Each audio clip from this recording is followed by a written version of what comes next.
My friends, welcome to another episode.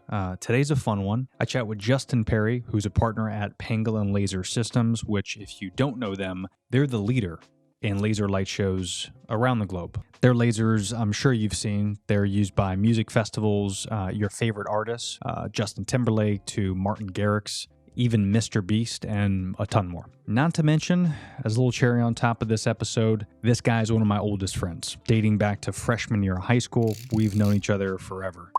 We've seen the ups and downs of each other, and we talk a lot about what it's like running a company, working for yourself, how things may have been affected during the pandemic for both of us. We even dip into family life as we're both fathers and a lot more. So I think no matter what, you're going to get some value out of this episode, and it's a lot of fun in the process. So I hope you enjoy it. Again, Justin Perry, I'll leave all of his information in the description below. And of course, if you want to check out Pangolin, I'll leave their website there as well. But before we get too far into the episode, don't forget to hit that like and subscribe button. You'll get all the updates when I post each podcast episode, along with other videos that I toss up on YouTube. So if you're watching me on YouTube right now, thank you so much. If you're not, head over to YouTube as well after this episode and subscribe there, because I'm putting out at least one video a week.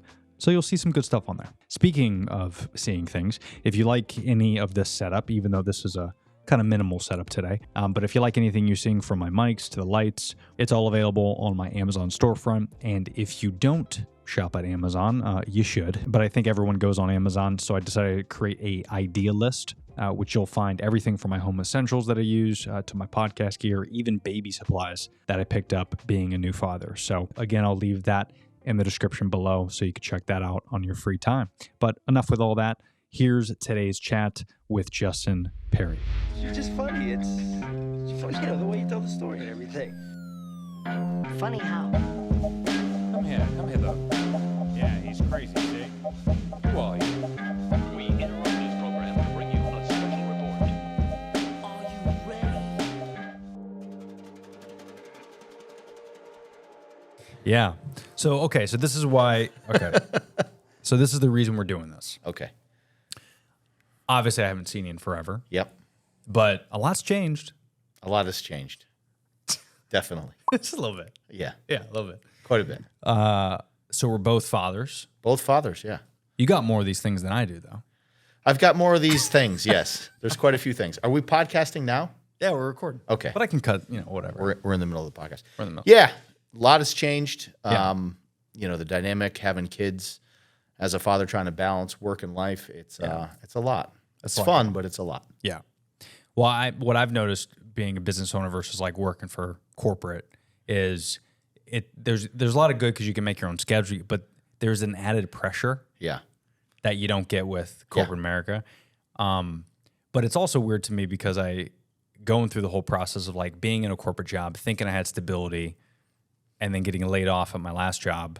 And then I'm like, so all these people that are living their lives with pressure, whether you work for yourself or work for someone else, nothing is guaranteed. Nothing. You work your ass off as best you can. Yep. And you try to do the best you can. But that's why it's so crucial, especially now more than ever, to learn how to pivot, learn how to invest. Yeah, absolutely. Diversify your portfolio, things like that. So have you noticed, like, starting from, because, I mean, we both work corporate jobs. You've owned this place longer.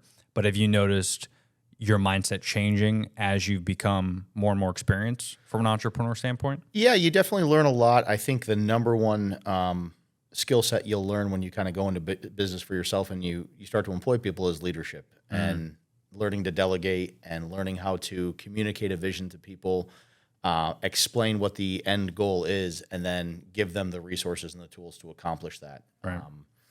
I'm sure as you found too, when you start a business, you have this idea like, I'm going to start my own business. It's going to be great. I'm going to set my own hours and I'm going to have a lot of free time.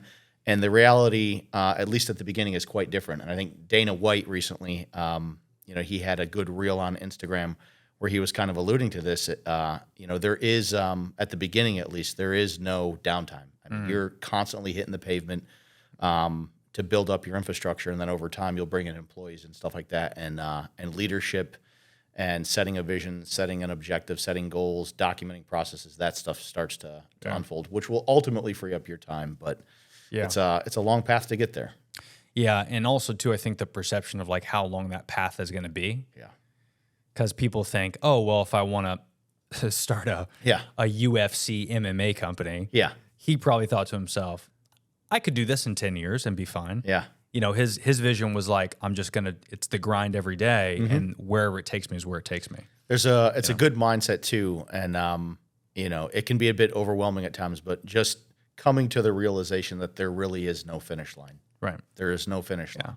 Every day it's going to be something new. There's going to be a new fire you have to put out. There's going to be a new challenge. There's going to be a new competitor. There's going to be a shift in the technology, and just adopting the mindset that, hey, you know, I'm trying to run a business, but I understand there is no finish line. Right. Exactly.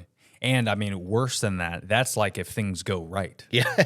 Because like that's the best case scenario. The worst case scenario is like, okay, now you have to economy, pandemic, you know, World War III. Like, there's all these outside things that have nothing to do with your business, but you have to learn how to pivot. Social media is a good example where, you know, we weren't doing this before. Now we're going to start doing it. So it's these little things that maybe you have to adopt or delegate or learn more. And you think it almost seems like once everything, at least in my experience, once you figure out everything and it's going great, and you're like, next 5 years I'm going to coast. We're good.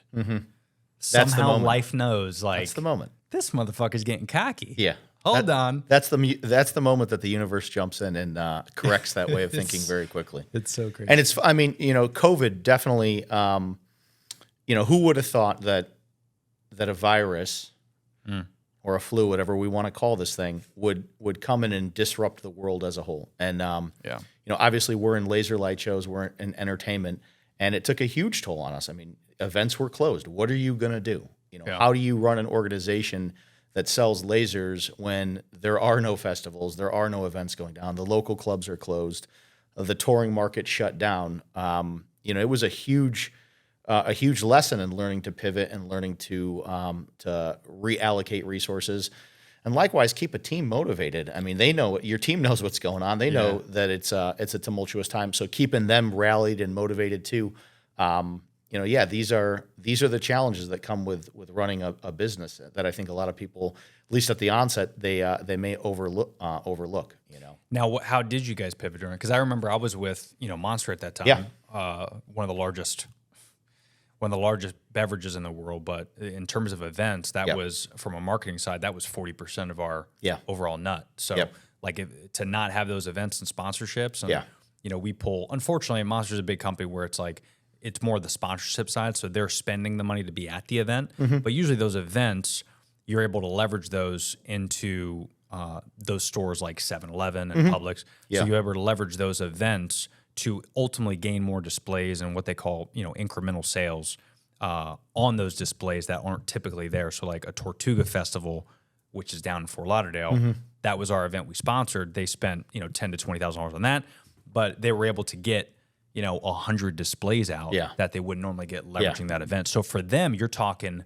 millions of cans a year that this affected. So how did that ultimately affect you guys? It was tough. You know, with events closing down, definitely sales took a hit. And what was interesting, that was kind of a saving grace, was that the world didn't all close down immediately all at once. It was, if at least in relation to our business, certain markets started to go down. And as they went down, maybe certain markets came back up. So let's look at the United States as an example. Florida, we shut down for 2 weeks, and then it opened back up. Texas had some very similar workflows to that. There were other states too that didn't completely shut down entertainment. So we had pockets. What color were they? That's a whole other podcast.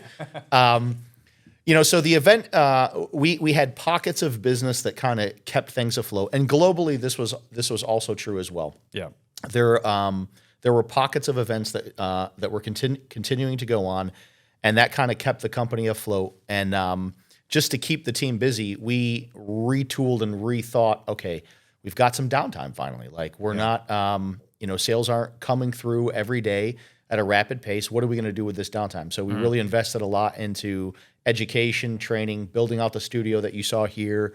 All sick, by the way. Yeah.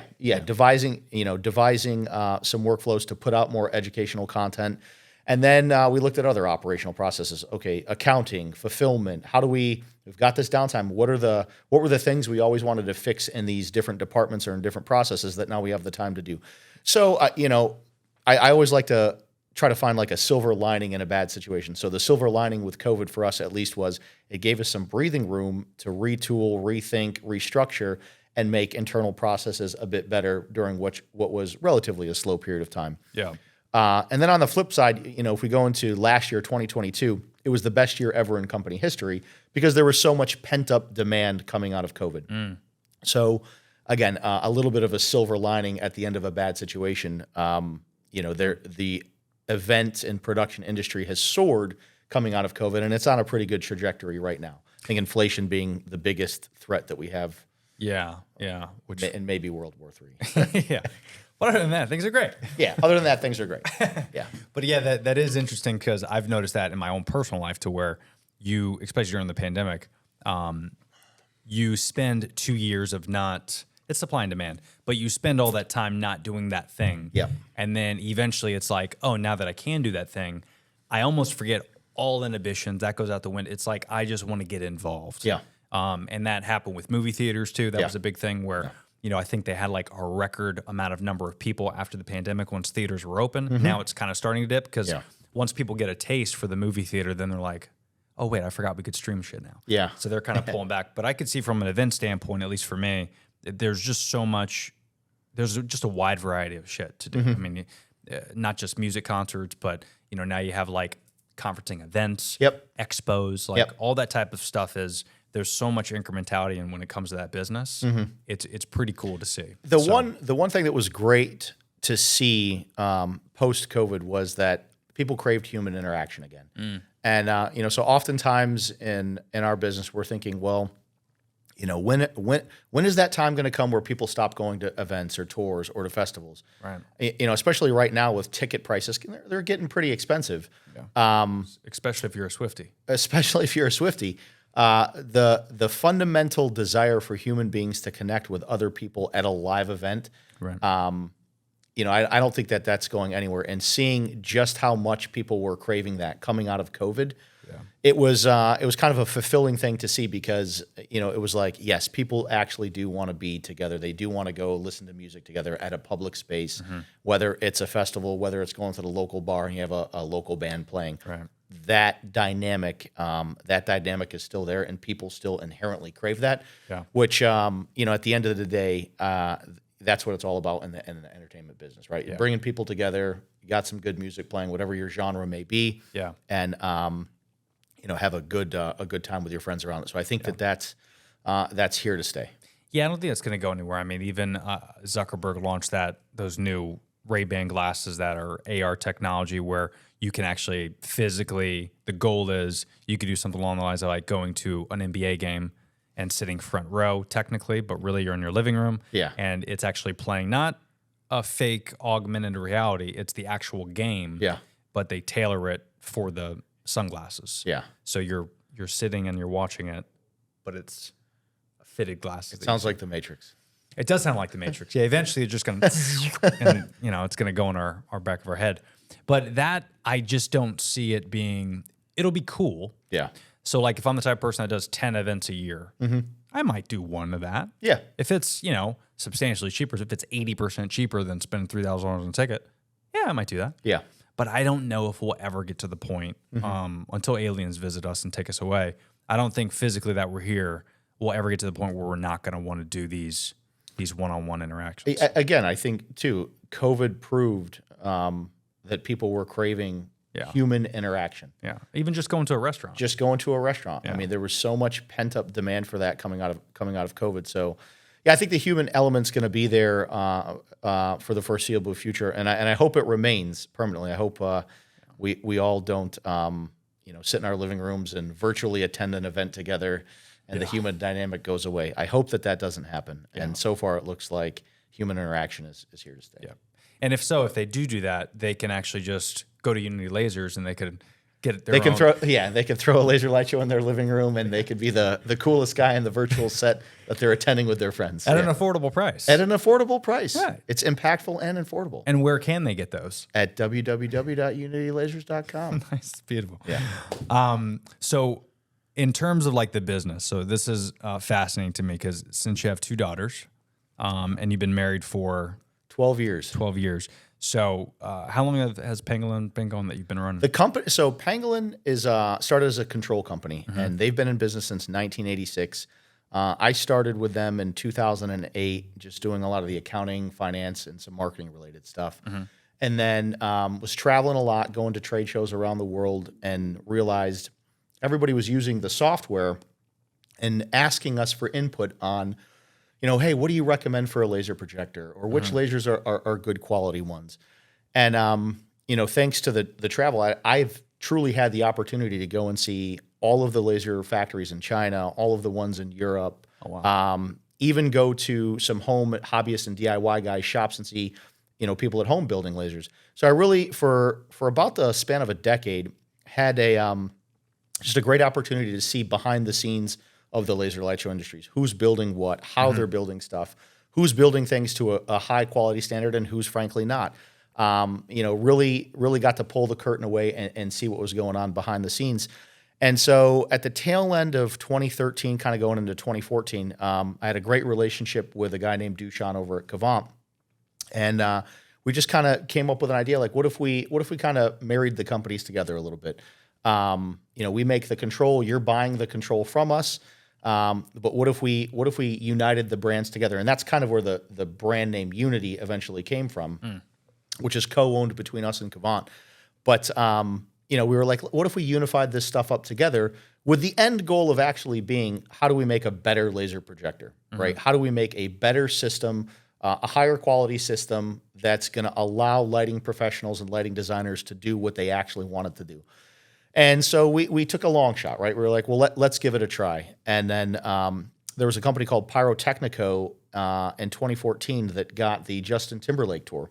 Nice. And they put the lasers on that tour in a big way, and that kind of set the brand off. So that was the foray from Pangolin being just a control company to becoming a laser company. So I started Pangolin Lasers as a result of that, which is the company that I kind of got off the ground and founded. And then that company is working with Cavant, and we're using the Pangolin control, building a better laser together with Cavant, and then offering that to the marketplace. And Unity came into really came in as a result of COVID, where we saw that there was a lot of people that wanted to get into laser light shows, home streams, small private events. People were throwing house parties. Right. They wanted a more affordable based system. And so Unity Lasers was basically conceived to be our low cost line, co-developed between Pangolin and Cavant. And that's how that brand came to come about. And of course, there's some cheap lasers that you can grab on Amazon, China, all that stuff. But there's a lot. Yeah. At the end of the day, I mean, in terms of quality, of the safety checks you guys do, I mean, really, there's no, even though you might be paying a little bit more of a premium price, whether it's Unity or your big boys, there's still that level of that's the thing. I mean, we don't strive to be the cheapest. Even as a person, I'm never going to buy a product just based on price. Price may be a factor, but when I'm personally going to buy a product, what's the quality? What's the value that I'm getting from the product? Know.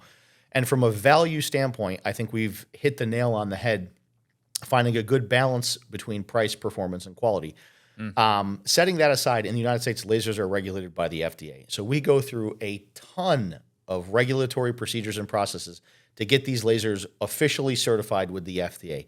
And sadly, a lot of the companies that are up on eBay or Alibaba and places like that, they tell customers that they have this certification and they don't. And the liability falls onto the consumer, sadly. So a lot of people end up getting burnt as a result of that. So if you're using a laser, something bad happens. Something fails, a stray beam goes into somebody's eye, and then a lawyer gets involved and finds out, oh, well, you had a laser at this show. You imported it incorrectly. It wasn't certified with the FDA. Could you imagine the pool of trouble that you're going to be in? Yeah. We do take the time to certify all of our products. And additionally, we work to file your laser light show variance, which is your license to legally operate a laser show in the United States. So when you buy a laser from us, not only is the laser certified, but we're filing the license for you to operate it with the FDA. And then you go through a safety training course as a result of it. And we have a ton of additional training courses that you can take. They're all free. They're all up on a training platform that we call our wiki. And you can go through those to learn how to design a show, set up a show, create, play back a show from different production standpoints, whether you're a DJ or whether you're a lighting professional doing it at a festival operating off of a console. We have tons of documentation to help you get the right setup for your specific needs and learn how to do it and do it safely. And then again, you're operating from a legal standpoint. And going back to like the value related proposition, we have a 24/7 call center. So Nice. You're on a show site, it's 1:00 in the morning, something, God forbid, is going wrong. You can pick up the phone and call and get a real human being, not an automated system. And that costs money. In order to have that sort of customer support, we have to have a team to do that. And that obviously gets reflected in the price point, but that's a value proposition, knowing that you have that kind of support there on the tail end. Yeah. We have a huge QC department now. So we brought on an entire team. It's led by Gary and Adam Barassa. And there's a few other guys in that department, but every product that comes into the warehouse goes through an ostentatious QC process before it ships out and goes to the end user. And we have documentation on every test that we do before the laser shipping out. So hey, before I've gotten this product, it's been tested thoroughly to make sure that it works in a production-related environment. And then if, God forbid, something does go wrong, things can break. We've got a full repair team in place to make sure that the product's repaired and back up and running as quickly as possible. Yeah. That's great. So it's a lot of moving parts, but Yeah. Yep. And again, I think this is if this is going to be something, whether it's your profession or just a not really an expensive hobby, but just like podcasting or anything else, if it's a hobby that you're willing to take seriously, you should want to invest the best quality. I think you're a great example too. Like you got into the podcasting, right? Right. And you're like, I really got a passion for this. And there was a period of time where it was kind of a hobby, but then you invested into products to bring your hobby to life. And you're using high grade products right now that are allowing you to go from, hey, this was just a hobby. Now I'm doing it professionally. Now I'm doing it for big brands. But the products that you bought allowed you to grow as your hobby grew into a profession. And that's really the same kind of analogy that I use with our lasers. We're not selling you the cheapest laser. It's not going to be. It's a quality product that you're going to be able to grow with as you grow into a more professional laser or lighting professional. Right.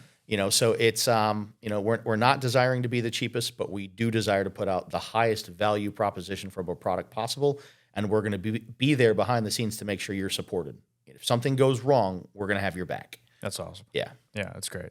And in terms of juggling all that, because there's obviously a lot of moving parts, not just for the consumer, but for the employees and managing all these people and trying to lead by example, but also going back to you've been married 12 years, you got 2 kids. Like, so what's kind of that struggle been? It's tough. There's no easy. I'm not gonna sugarcoat it and be like, oh, it's easy. Yeah, I balance everything perfectly. My life looks like a dream. Yeah. No, I mean, I'll tell a story. I married my wife, and the day after we got married, I left for a business trip for 45 days. My daughter Sophia was born, and the day after, I left to go to an exhibition. Oh wow! So there's serious sacrifices that you have to make, as an entrepreneur or somebody leading a business, in order to make sure that things go right. And those are sacrifices that you have to make. Yeah.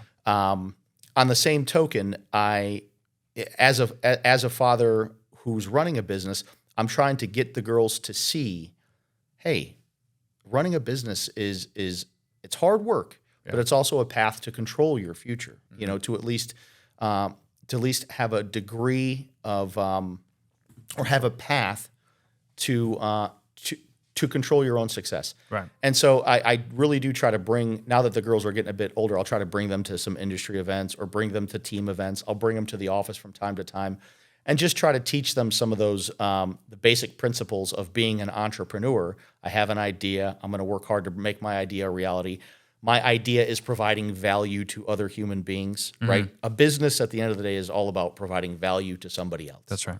Right? At the end of at the end of the day, your business will not be successful if you're not providing value to other people. Yeah, for sure. And so having the business, it's tough managing it with kids, but it's also a great vehicle to teach your kids the value of hard work, the value of providing value to other people, and the value of hard work. Yeah. Yeah. Yeah, that is one thing I noticed too, and I'm even trying to find myself like, I'll catch myself every now and again where even just this morning we're at the hotel and Brenda and Camila joined me at the hotel, which thanks for that.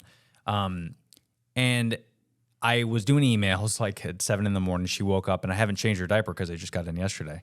And Brenda almost changed the diaper, and I was like, hold on. And I stopped my emails for a second. I was like, let me change the diaper. Yeah. I missed it. Yeah. But I, even at home, as that was happening, because at home, it's a 2-story house, so I'm upstairs. So all day, she's doing the hard work. Yeah. And I find myself like not even thinking about it because out of sight, out of mind type of thing. So I'm going to try to work to do a little bit more that I can, but also if I'm there all the time, and we've had this conversation, but if I'm there all the time and maybe it's, just to throw a monetary number on it, it's $1,000 a week or $1,000 a month that I'm missing out by not being at the computer or working, whatever it is. If that's going to bring value to the whole family, I have to weigh out those pros and cons. For sure. So it's like, I have hopefully on this earth, we don't know how much we're going to have, how much time, but hopefully in the early stages, like Dana White has mentioned, those early stages are going to be tough and you're going to put in the grind. But if you can see the bigger picture, whether it's 10 years from now or 15 years from now, your daughter, I think, won't look back and there won't be resentment. There's going to be respect. Yeah. There's going to be admiration, gratefulness. Yep. So there's that fine line as long as you're doing it the right way. But that's the, you got to roll those dice. It's a good, I like this conversation for a lot of reasons. One thing, I'm a little bit old school, right? Right. And a certain part of me believes it's good for the girls to see dad working hard. Yeah. If dad was just gallivanting around and not putting it, not working hard, and dad was, let's say, always there, it was like, well, what's dad doing? Like, Right. is dad, Yeah. I think there's a degree, there's some positive things that come from your children and your wife seeing you really, really putting in the effort and putting in a hard day's work and stuff like that. And they respect you as dad. Like, my dad really does work hard. Right. I know he's out there trying to build a better future for me. Yeah. And I think as long as you reconcile that with being present for the big moments, I've never missed a birthday. I never missed a birth, left the day after the birth, but didn't miss the birth. I was there for the big moments. Anytime my daughter's got a big event at school, I will make the time to be there. Yeah. But the sacrifice is, typical day, dad's getting home at 8:39. Right. I'm there to tuck him into bed and say a prayer with him and go through our little mantra, but that's the sacrifice. Right. And I'll take my daughter to school in the morning, but you're not going to really see dad on a typical day during the day because I'm out there trying to get it and make it happen. Yeah. And that's I've just gotten to a point where I've accepted that, and I also like any business owner, you have a long-term plan. Sure. So as the team grows, I'm hoping that I have a bit more day-to-day time with the kids and stuff like that. But like to my original point, I think that there's a certain, when the kids see dad working hard, they start to like, my dad's out there getting it. Yeah. My dad's out there trying to make something happen. And they see dad's passionate about making a better future. Yeah. That passion feeds on the other people. Yeah. So, well, and I even had, because I know your parents were hard workers too, and similar to me, I was raised, if anybody knows Orlando, Lee Road. Yeah. So we grew up on a shitty ghetto. Yeah. It's still ghetto, I think. I haven't been there in years, but we grew up on Naples Drive, if anybody knows. It's Lee Road. There was a Piggly Wiggly on the corner. Yeah. And my dad used to work there. It was his third job. Yep. So he worked 3 jobs a day. I barely saw him, but there's even footage of me as a baby all the way until like 15 where he would capture stuff when he was babysitting me. And, in between, whether my mom was doing her thing and working and running her company, they would switch. So my dad would work his ass off. My mom would go to work and be a waitress. And then that was what they had to do for, I want to say like maybe 12 years. And then eventually at 12, well, now my dad got 1 job. Yeah. And then now he's able to spend more time with me. Exactly. And it's like I look back, and even though there's physical footage of I know he's gone, but when he comes back, there's footage of him and me, and he's babysitting me, and he's fucking around. And I don't resent him. Yeah. I appreciate that because I know if he didn't do that, I don't know where I would be, because I think I have the work ethic I have. Yeah. Because he had it. I mean, I remember, when we were younger, going over to your house, your dad was a real hardworking guy. Oh, yeah. And I think he was working at Coca-Cola at the time. Yeah. And I mean, he from He the put outside 20 look, years being into a that. friend spending the night, it was like, Tony's dad's out there getting it and stuff like that. But he was always there for the big events. When we had the wrestling matches and stuff like that, your pops was always there. He always made sure the fridge was stocked with food when we ate them out of house and home. So, but I think he did. He set a great example of hard work, but being there for the big moments as a father. That's right. And that's how I also look at it. Like, so there's the sacrifice of, okay, so I could work my ass off, be upstairs. You could work your ass off and be away and come back late for their first 8 years. Mm-hmm. Or I could spend as much time as I can with them those first 8 years. But then as they get older, they're not nursing anymore. Yeah. So you actually have to physically buy food now. Yeah. Now it gets more expensive as they get older. So then do I want to hope that I have money in the future? Yeah. Because if not, now I got to work 2 jobs when they're 15. Yeah. And those are the times when, you can do things. And let's be honest, but when a kid, from 1 to 3, are they really remembering much? I mean, frankly speaking, I don't remember much from 1 to 3. No. I can remember some memories when I was about 3 years old, but they're few and far between.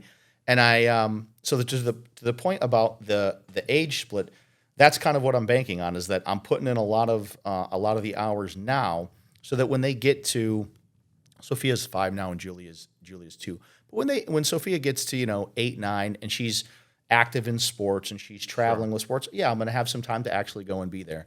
And likewise with Julia, as she gets a little bit older, I'll be able to have the free time there to just to participate more in those activities. Yeah. But you gotta carve out the time to be there at any cost for the big events. Right. That's, I think, those life moments in the children's life, you got to be there for them. Yeah. At any cost, right? Yeah. If that means taking time off work, then you have to make that sacrifice. For that. But, exactly.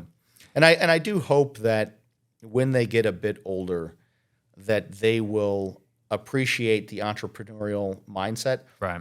And whether they end up working with dad or they go off and start their own businesses, I hope that drive and that desire to create, is instilled inside of them. Yeah. And that is, again, that's the hard thing I think that we bank on, because we're in such a, I've realized even just, she's only 3 months old, but I'm realizing just in that time frame, I'm thinking so far ahead, like most men do, which is our blessing and our curse. Yeah. Because Brenda looks at me, I'm sure like Sarah does, where it's like, who cares about 10 years? Like, what are you doing? Who cares? Just worry about next weekend. Yeah. I'm like, no. Yeah. So I'm always thinking ahead. Yep. So I'm always thinking to myself, like, okay, like as she gets older, she's going to be influenced by friends, other family members about doing this, doing that, But if they could see me not only working hard, but also treating her with respect, then she'll hopefully look at the other men that may become in her life and say, of course, you're not as good as my dad. Yeah. And hopefully they'll smart enough to say, I need to get away from those people. And that's the example, I think, that not only can you lead verbally, but you got to show it too. You got to show those actions. Yeah, you have to be present. Yeah. Yeah, it's absolutely true. Yeah. And I got to tell you though, man, the one thing that's been hard being a father is also just juggling that, because we are in such a weird time that I keep thinking to myself more and more, especially after the surgery we talked about. I don't want to go deep into that, but because everyone here has heard about that stupid stuff. But just in these last 18 months, it's hard to envision where this world is going.